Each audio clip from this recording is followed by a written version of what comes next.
Hello everyone! We are back for more delicious and exciting recipes for 2019. And today, I have a very special guest, Brandon. Hello everyone, it is an honor to be here with you today with Chef Sheilla. Brandon, please tell our viewers your background and advocacy in eating healthy. I am a clinical nutritionist dietitian and I'm also currently taking up my master's degree in applied nutrition, minor in biochemistry at the University of the Philippines. I invited Brandon to enlighten us about healthy eating and proper nutrition.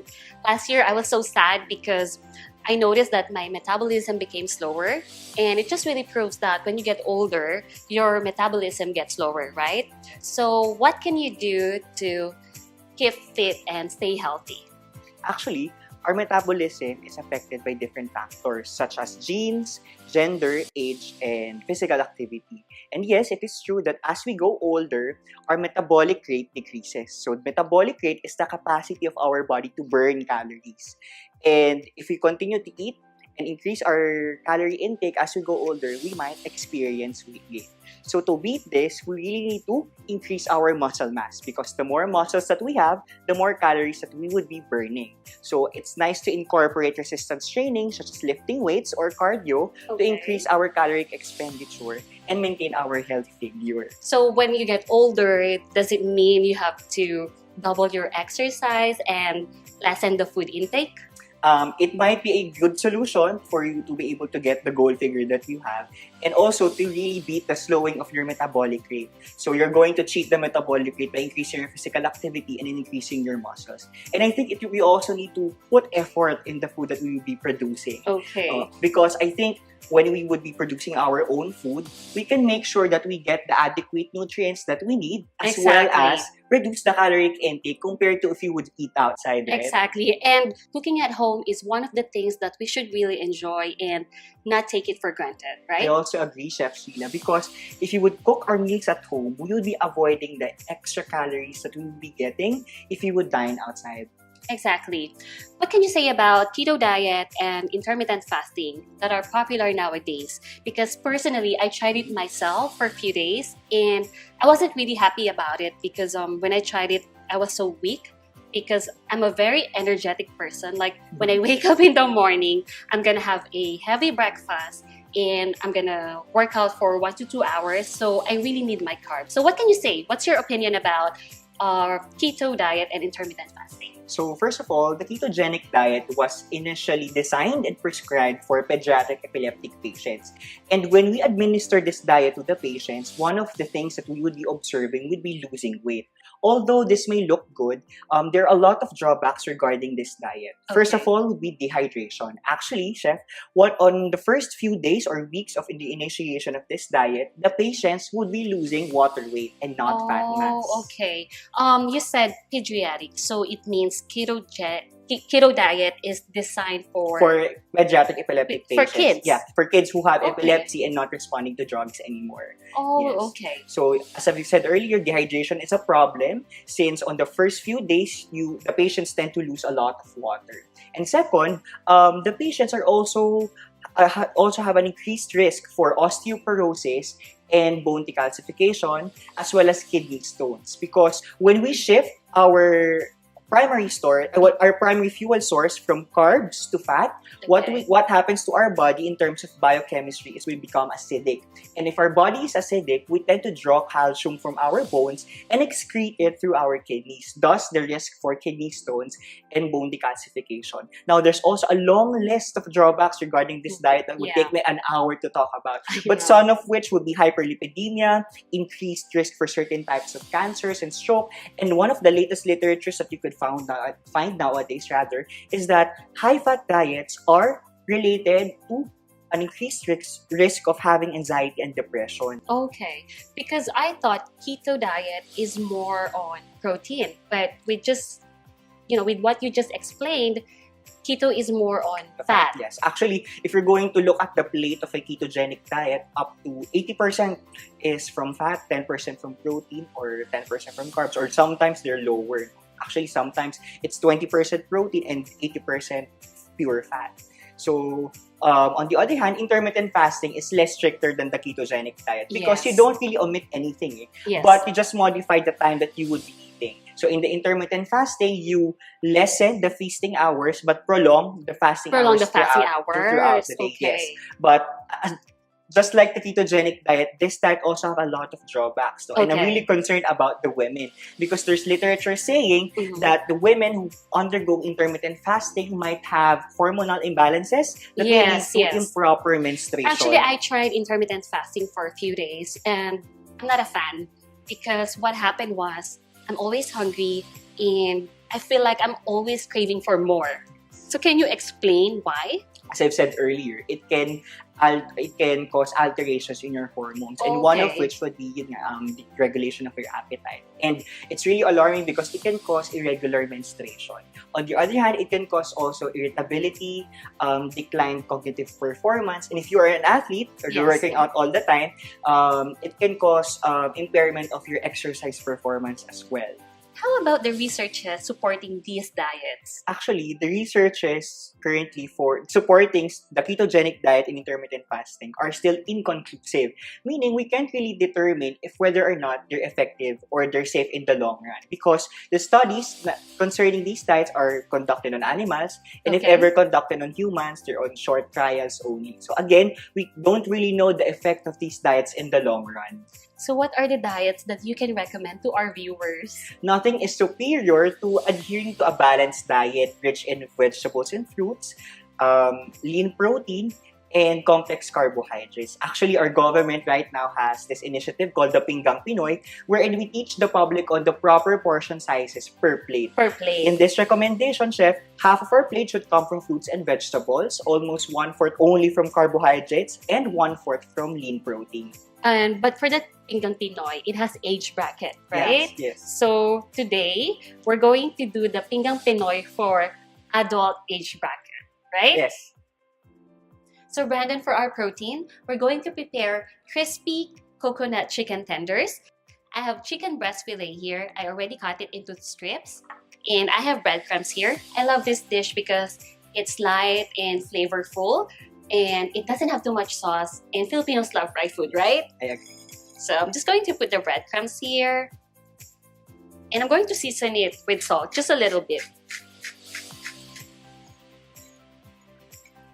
And for our chicken fillet, I'm going to season it with salt.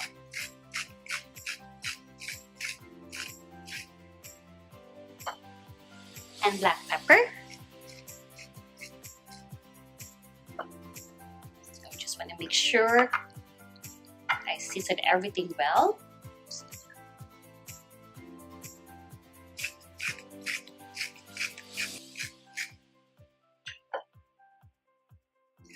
So Brandon, can you tell us what is the proper nutrients of chicken? What I like about this dish is it utilized chicken breast, and chicken breast contains the least amount of fat compared to the other parts of the chicken. So if you want to gain muscle, and get that lean protein, chicken breast is the best option. Okay, that's good to know. So now for the chicken fillet, I'm going to dip it in the eggs as well. And eggs are a good source of protein too, right? Yes. And also, it's also a good source of vitamin A. Oh, okay. What does vitamin A do to your body? Actually, vitamin A is not only needed for our eyesight, but it's also needed to prevent infections. And as well as it also gives us good skin since it's needed in self-differentiation. Oh, okay. Because, some people would only eat egg white and not egg yolk. Yes, actually. Although it's rich in cholesterol, studies have shown that eating an egg once a day is okay. It's okay. That's good to know again.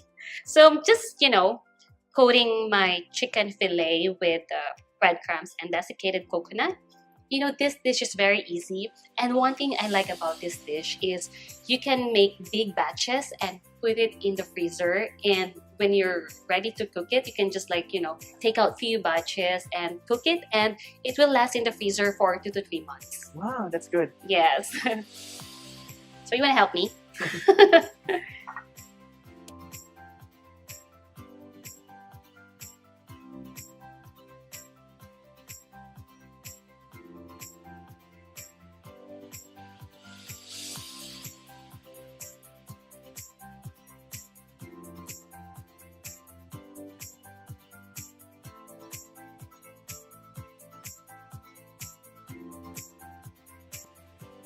Now it's time to fry our crispy coconut chicken tenders, and we're going to use coconut oil. Can you please tell us the benefits of using coconut oil for frying? Actually, coconut oils in terms of biochemistry is the most stable when we're going to apply high heat compared to other vegetable oils. The problem with vegetable oils when we put too much heat on them is they produce free radicals, and you know naman free radicals can cause alterations in our cells and cancer cells. That is true. So when we use coconut oil for frying, since it's stable, it doesn't produce free radicals, and it has a high smoking point, high boiling point. So the food that we would be frying would be better. So you would recommend coconut oil For frying, yes. All right. So I'm just putting more oil. We're not going to deep fry it, just pan fry it.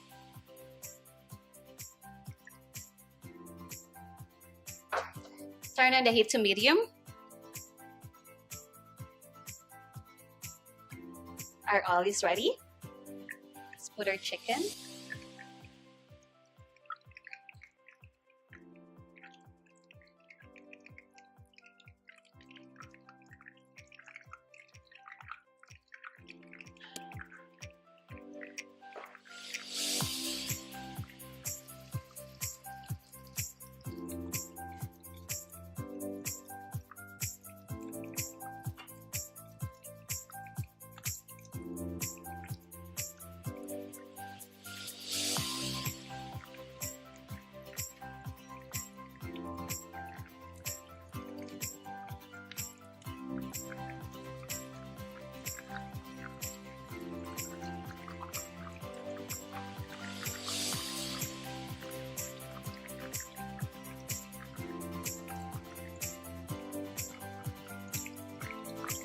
Okay, our chicken tenders are ready. We're going to transfer it to a plate with kitchen towel to drain excess oil.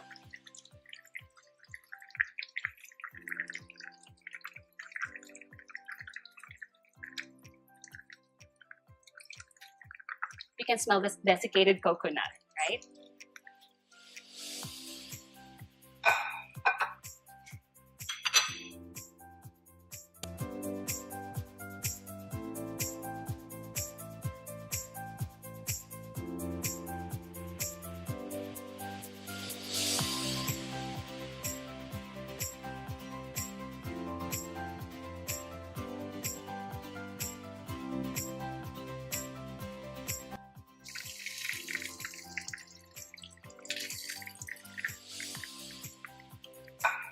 Okay, set it aside and we're going to turn up the heat. And now for our vegetables, we're going to cook sautéed spinach and mushrooms. So I'm going to add some oil.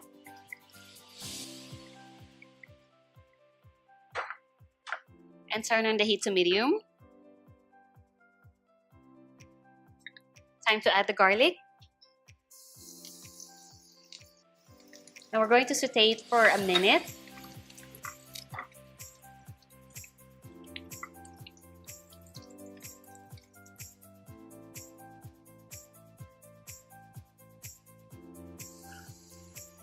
Now it's time to add the mushrooms. Mushrooms are a good source of protein too, right? Actually, it's one of the protein choices for vegetarians and vegan.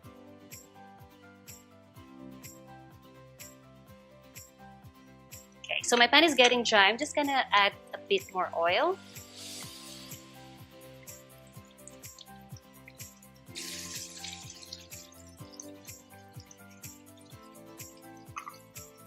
My mushrooms are already softened.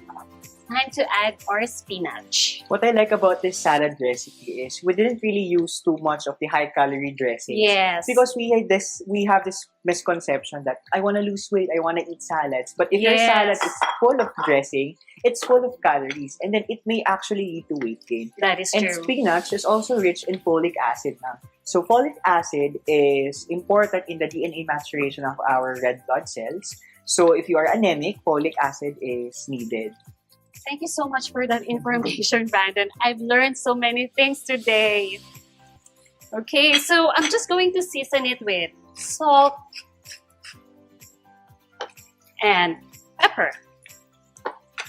And I'm just going to stir it for a few seconds. And it's ready.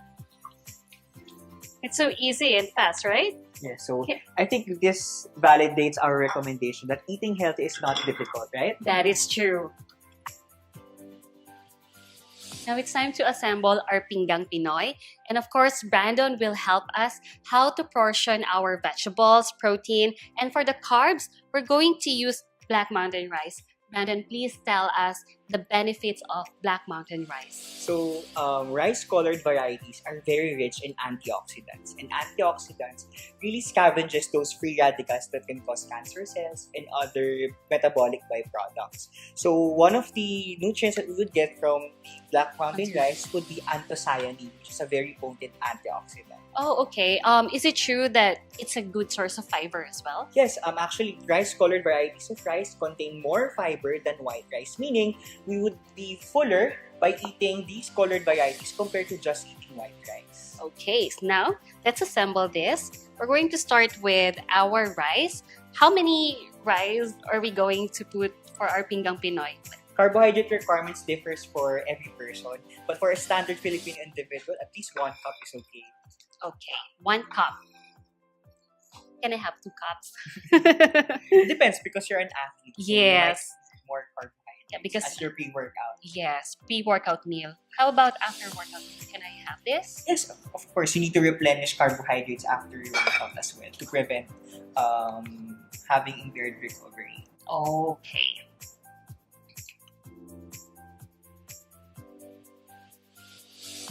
And 1/2 part for the vegetables. Yes, for the Okay. Looking at this plate, you could already see that this dish is really high in fiber. And did you know that almost all Filipinos don't get enough fiber because we tend to eat white rice and other processed Yes, and foods. a lot of Filipinos eat more carbs, Yeah, right? more carbs. Actually, the real pinggang Pinoy would be 75% carbohydrates because we're really rice eaters.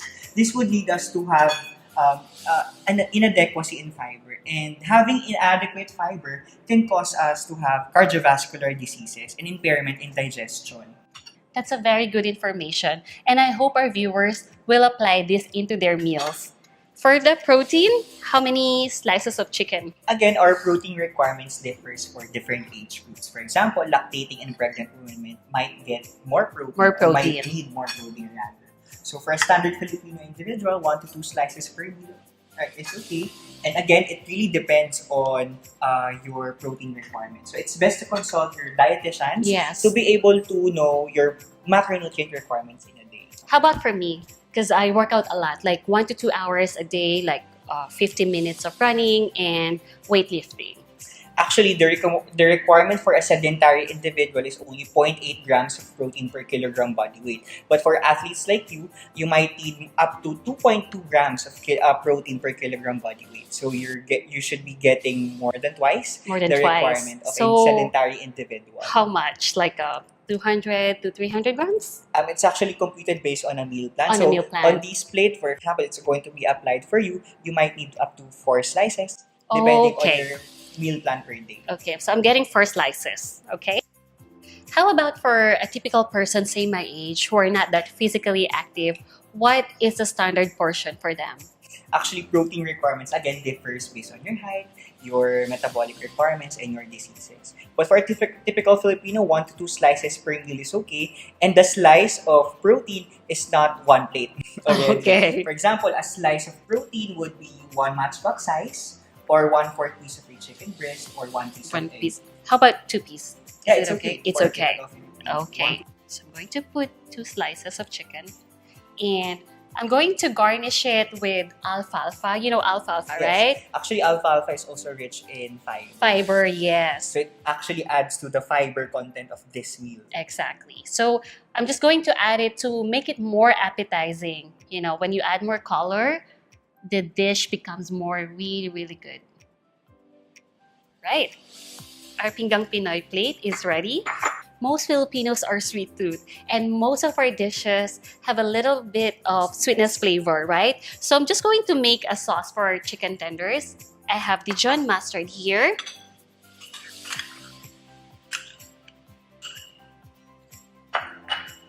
And raw honey. What I like about this sauce naman is it doesn't contain too much sodium because Okay. we commonly pair our fried dishes with ketchup and patis or Yes. toyo, and these are high Yes. sources of sodium. So with regard to this sauce, it contains lesser calories and also low sodium. Okay. Okay, so you can serve the sauce on the side. So you have the option not to have the sauce or have the sauce with, chicken tenders. Okay, our pinggang Pinoy is ready. We have our crispy coconut chicken tenders, black mountain rice, and sautéed spinach and mushroom. I think with this dish, we have shown the viewers that eating healthy is not hard but easy. And I totally agree with you. Now let's eat.